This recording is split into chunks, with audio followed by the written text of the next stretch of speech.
निकलने वाले हैं और तेजस्वी यादव ने नीतीश कुमार की यात्रा को अधिकारियों की लूट की छूट की यात्रा बताया है, जिस पर एनडीए नेताओं ने जमकर निशाना साधा।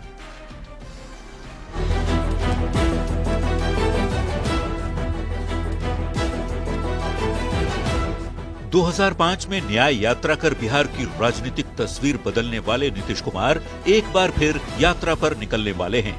सीएम की यात्रा को नाम दिया गया है प्रगति यात्रा। पहले चरण की यात्रा 23 से 28 दिसंबर तक 5 जिलों में चलेगी। इधर नीतीश की यात्रा का नाम तय हुआ, उधर विपक्ष को परेशानी होने लगी। तो हम ये कहेंगे कि ये मुख्यमंत्री जी की अलविदा यात्रा है। अब उन्होंने तो पिछले चुनाव में ही पूर्णिया में कह दिया था कि अंतिम चुनाव है, तो इनकी अलविदा यात्रा है। नीतीश कुमार की प्रगति यात्रा पर तेजस्वी की ओर से उठाए गए सवाल पर एनडीए नेताओं ने कड़ा पलटवार किया है। तो वही 3-4 आदमी जो उसको समझाता है वही वो बोलते हैं, क्योंकि अपने तो उतना दिमाग का अप्लाई करते नहीं है। आरएलएम के अध्यक्ष और राज्यसभा सांसद उपेंद्र कुशवाहा का कहना है कि ऐसे बयान सत्ता में न आ पाने की छटपटाहट को ही बताता है। और इस तरह की टिप्पणी मुख्यमंत्री जी की यात्रा पर भी इसीलिए करते हैं आरजेडी के लोग कि उनके अंदर किसी तरह से हम सत्ता पर आ जाए, इस बात की छटपटाहट है। जबकि जेडीयू सांसद दिलेश्वर कामैत कहते हैं कि सीएम नीतीश यात्रा के दौरान समस्या का समाधान करते हैं। वो खुद जाके देखते हैं जनता की क्या समस्याएं हैं, तो विरोधी तो इस तरह विरोध करता है, उसका न कोई एम है न ऑब्जेक्ट है। मुख्यमंत्री नीतीश कुमार अब तक 14 यात्रा कर चुके हैं। 2005 में न्याय यात्रा के बाद ही नीतीश कुमार ने लालू परिवार के 15 साल के शासन को उखाड़ फेंका था। माना ये भी जाता है कि यात्रा के जरिए नीतीश फीडबैक लेते हैं और उसके आधार पर ही विकास के योजनाओं की रूपरेखा तैयार करते हैं। ऐसे में सवाल है कि क्या नीतीश की प्रगति यात्रा से विपक्ष परेशान है? न्यूज़ 18 के लिए पटना से आनंद अमृतराज और दिल्ली से अमितेश सिंह के साथ ब्यूरो रिपोर्ट। और बाबा साहेब भीमराव अंबेडकर को लेकर गृह मंत्री अमित शाह ने कांग्रेस पर करारा हमला बोला है। उन्होंने कहा कि कांग्रेस अंबेडकर विरोधी पार्टी है, आरक्षण विरोधी है, संविधान विरोधी है। सावरकर का भी अपमान किया, आपातकाल लगाकर संविधान के सारे मूल्यों की धज्जियां उड़ा दी, नारी सम्मान को भी सालों दरकिनार किया, न्यायपालिका का अपमान किया, शहीदों का अपमान किया, भारत की भूमि को संविधान तोड़कर विदेशी ताकतों को देने की हिमाकत की। मैं आज जब आप सबके सामने उपस्थित हुआ हूं, तब राज्यसभा में मेरे बयान को तोड़ मरोड़ कर पेश किया गया। मेरा मीडिया के सभी मित्रों से आग्रह है, कांग्रेस ने सार्वजनिक जीवन में जो पद्धति की है कि बयानों को तोड़ मरोड़ कर पेश करना, हो हल्ला मचाना और भ्रांति खड़ी करना। पहले उन्होंने नरेंद्र मोदी जी के भी एडिटेड बयानों को सार्वजनिक किया। चुनाव जब चल रहा था, मेरे बयान को एआई का उपयोग कर एडिट किया गया और पूरे देश में इसको प्रसारित करने का घृणित काम किया गया। और आज अंबेडकर जी के लिए मेरी बात को तोड़ मरोड़ कर वो पेश कर रहे हैं। वो तय हो गया कि कांग्रेस पार्टी अंबेडकर जी विरोधी पार्टी है, कांग्रेस पार्टी आरक्षण विरोधी पार्टी है, कांग्रेस पार्टी संविधान विरोधी पार्टी है। कांग्रेस पार्टी ने सावरकर जी का भी अपमान किया। कांग्रेस पार्टी ने आपातकाल डालकर संविधान के सारे मूल्यों की धज्जियां उड़ा दी, नारी सम्मान को भी सालों तक दरकिनार किया, न्यायपालिका का हमेशा अपमान किया, सेना के शहीदों का अपमान किया और भारत की भूमि तक को संविधान तोड़कर विदेशी देशों को देने की हिमाकत कांग्रेस पार्टी के शासन में हुई। बढ़ते आगे, नशे को लेकर न्यूज 18 बिहार झारखंड की मुहिम का असर हुआ है। सूखे नशे पर उत्पाद एवं मद्य निषेध मंत्री रत्नेश सदा ने कल एक बड़ी बैठक बुलाई है, जिसमें इस समस्या से कैसे निपटा जाए इसे लेकर रणनीति बनाई जाएगी और फैसले भी लिए जाएंगे।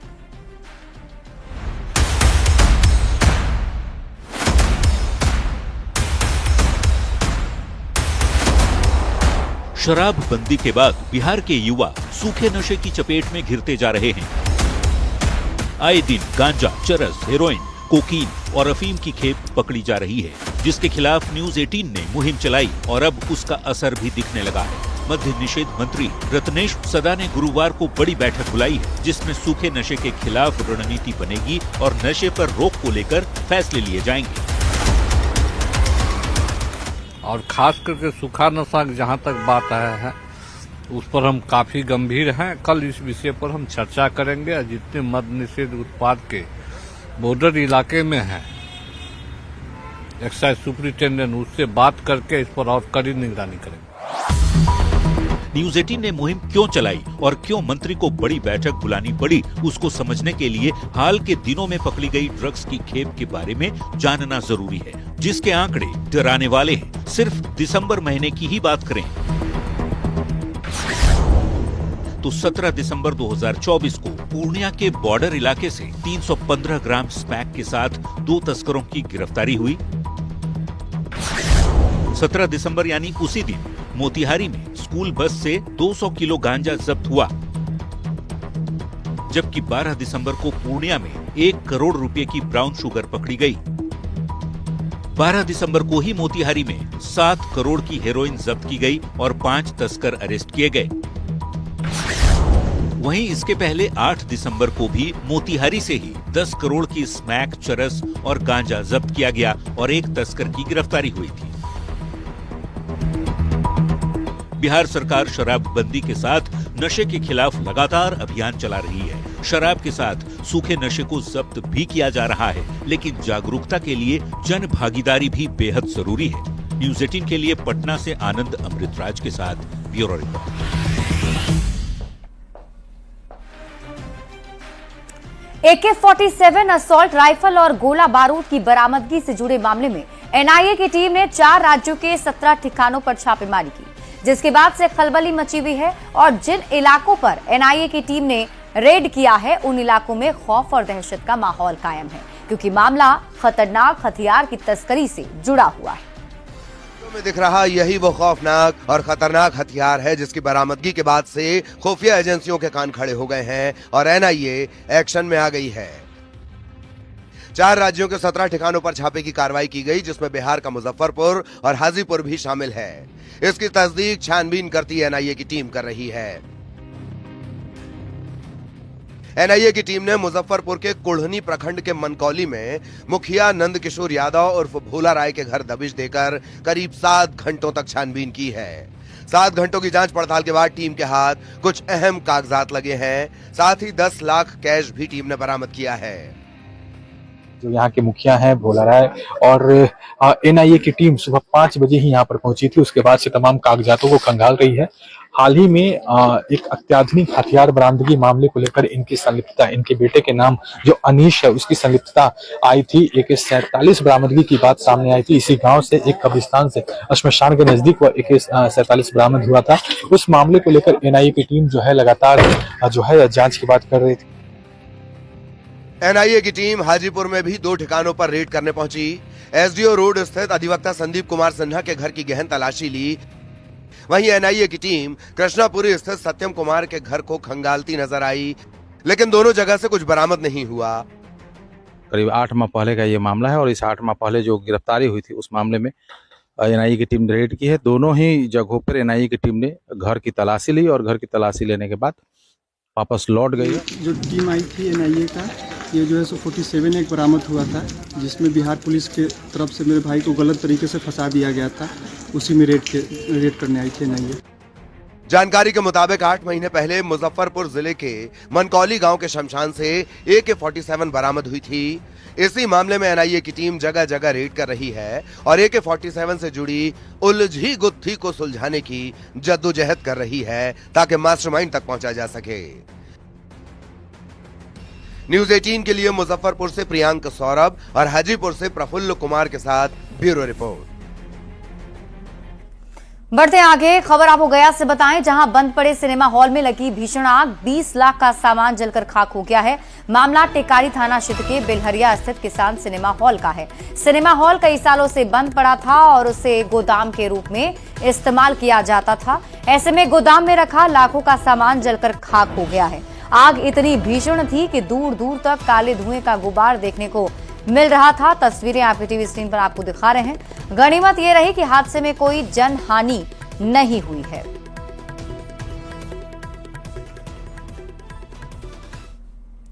बिहार में शिक्षा के क्षेत्र में बेहतर प्रदर्शन करने वाले बिहार के 12 शिक्षकों को सम्मानित किया गया, जिसमें सिवान के शिक्षक बिरबल पंडित भी शामिल हैं। सिवान के शिक्षक बिरबल पंडित को एसीएस एस सिद्धार्थ ने teacher of the month award से सम्मानित किया है। सम्मान पाने के बाद शिक्षक बेहद खुश हैं, तो वहीं स्कूल में भी प्रिंसिपल और छात्रों में उत्साह दिख रहा है। बता दें कि बिरबल पंडित महाराजगंज प्रखंड के उत्क्रमित मध्य विद्यालय हरकेशपुर में शिक्षक हैं। कि इस गुड न्यूज़ के लिए सर आपको बहुत बहुत धन्यवाद। मैं जानता भी नहीं था, लेकिन आपके मुंह से अगर हम सुन रहे हैं कि teacher of the month award मिला हुआ है, तो ये हमारे लिए हमारे जीवन का सबसे उत्तम पल है सर, सबसे खुशी वाला पल है। इसलिए कि इस तरह का अवार्ड जो हम लोग को मिलता है, ये एक उत्साहवर्धन करता है कि ताकि बच्चों को क्लासरूम में जो है हम और एनर्जी के साथ इफेक्टिव तरीके से पढ़ाएं।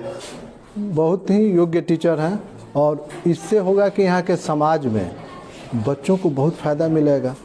तो इसमें बहुत सौभाग्य है कि ऐसे योग्य टीचर इस स्कूल में मौजूद हैं और आगे भी मैं कामना करूंगा कि ये आगे दिन प्रतिदिन बढ़े और बच्चों को काफ़ी इनसे लाभ मिलेगा। सर कैसे पढ़ाते हैं? बिरबल सर अच्छे पढ़ाते हैं, हम लोग को भोजपुरी जिस तरह बोलते हैं उसी तरह समझाकर पढ़ाते हैं। इनको मतलब पढ़ाई समझ में आता है? Yes sir. मतलब मेहनत करते हैं पूरा आप लोग? जी सर। बिरबल सर हमको बहुत अच्छे तरह से बताएं, किसी भी सब्जेक्ट को बोर्ड पर अच्छे से चित्र बनाकर उसको समझाते हैं या प्रयोग करके टेबल पर प्रयोग करके उसको हमको बताते हैं और हमें अच्छे तरह से समझ में आता है। पढ़ाते हैं हम लोग को? सर बहुत अच्छे से पढ़ाते हैं। किसी भी शब्द जो भारी शब्द होता है उसको बहुत छोटा करके समझा देते हैं। और नए साल से पहले पटना जू की नई तस्वीर सामने आई है, जो अभी से पर्यटकों को अपनी ओर आकर्षित कर रही है। दरअसल पटना जू के जल उद्यान की तस्वीर बदल गई है। पटना जू में कई फाउंटेन का आज वन एवं पर्यावरण मंत्री प्रेम कुमार ने उद्घाटन किया है। नए साल में जब लोग पटना जू घूमने आएंगे तो उन्हें यहाँ बहुत कुछ नया देखने को मिलेगा। कैसा है ये जू का नया फाउंटेन, जायजा लिया है न्यूज़ 18 संवाददाता विनीता मिश्रा ने। पटना जू में जल उद्यान की नई तस्वीर नजर आ रही है। 2 करोड़ 45 लाख की लागत से पटना जू के जल उद्यान की तस्वीर बदल दी गई है। यहाँ देख सकते हैं कई फाउंटेन तैयार किए गए हैं और आज इसका विधिवत उद्घाटन भी कर दिया गया है। जल उद्यान ऐसे तो पर्यटकों को अपनी ओर आकर्षित करता है, लेकिन अब और अधिक पर्यटकों को जल उद्यान पसंद आएगा। बड़े से पहाड़ पर पानी गिरता हुआ नजर आ रहा है। उसके साथ ही साथ यहाँ देख सकते हैं कलश वाला फाउंटेन भी यहाँ लगाया गया है। यहाँ झरने की तस्वीर भी जल उद्यान में नजर आ रही है और जल उद्यान के चारों तरफ जो खूबसूरती है अलग अलग फाउंटेन की, वो अपने आप में अनूठी नजर आ रही है। रेन डांस की व्यवस्था भी जल उद्यान में अब कर दी गई है। यहाँ जो पर्यटक आएंगे, हालांकि अभी ठंड का मौसम है, लेकिन अगले साल गर्मी में ये रेन डांस वाला फाउंटेन पर्यटकों को सबसे ज्यादा पसंद आने वाला है। बहुत अच्छा लग रहा है, पहली बार आए हैं। पहली बार आए और फाउंटेन अभी देखे? हाँ, सारा जानवर है, यहाँ सीन भी अच्छा है फोटो खींचने के लिए। यानी जल उद्यान में अब 13 फाउंटेन एक साथ लोगों के आकर्षण का केंद्र बना हुआ है। 2 करोड़ 45 लाख की लागत से इस जल उद्यान की तस्वीर बदल दी गई है। यानी नए साल से पहले पटना जू आने वाले पर्यटकों को नई सौगात दे दी गई है। विनीता मिश्रा, न्यूज़ 18 पटना। खबर रोहतास से है, जहां डेहरी अनुमंडल के सरैया गांव के वार्ड नंबर 4 में 12 फुट लंबा अजगर सांप निकला है। यह अजगर लकड़ी के ढेर में छिपा था। लोगों ने इसे देखा। इस बीच सांप पकड़ने वाले अमरनाथ गुप्ता आए और अजगर का रेस्क्यू किया। साथ ही विभाग को इसकी जानकारी दी गई। सांप को देखने के लिए लोगों की भीड़ भी मौके पर जमा हो गई। 10 साल के बच्चा हो, बकरी के बच्चा हो, गाय के बच्चा हो, कुछ भी हो, तो उसको करीब 10 से 12 फीट की लंबाई में बताया जा रहा है। यहाँ पर हम लोग पहुँच चुके हैं अपना टाइम न गवाते हुए, क्योंकि यहाँ पर बहुत हड़कंप मची हुई थी। गांव वाले सब डरे हुए थे। बहुत सारा लकड़ी गांजा हुआ था। वहाँ से बता रहे हो कि लकड़ी गांजा हुआ है। हम लोग वहाँ पर पहुँचते हैं। अब पहुँचने के बाद में सांप को पकड़ते। और ये तस्वीर हम आपको उस अजगर की दिखा रहे हैं जो लकड़ी के पीछे छिपा हुआ था। जैसे ही इसकी जानकारी मिली वैसे ही वन विभाग की टीम भी मौके पर पहुंची। हालांकि अमरनाथ गुप्ता जो सांपों का रेस्क्यू करते हैं वो पहले पहुंच गए थे। गांव में अजगर आने से लोगों में डर का भी माहौल था, लेकिन सफल रेस्क्यू अजगर का कर लिया गया है। इसी बीच आपको बड़ी खबर बता दें, साहित्य अकादमी पुरस्कार 2024 की घोषणा कर दी गई है, जिसके तहत महेंद्र मलंगिया को मिला है मैथिली भाषा का साहित्य अकादमी पुरस्कार। हिंदी में कवयित्री गगन गिल को अवार्ड मिलेगा। साहित्य अकादमी की ओर से अभी 21 भाषाओं के साहित्यकारों के नामों की घोषणा की गई है, जिसमें बाटला, उर्दू और डोगरी में पुरस्कारों की घोषणा बाद में की जाएगी। और फिलहाल इस बुलेटिन में अभी के लिए बस इतना ही। आप देखते रहिए न्यूज़ 18 बिहार झारखंड।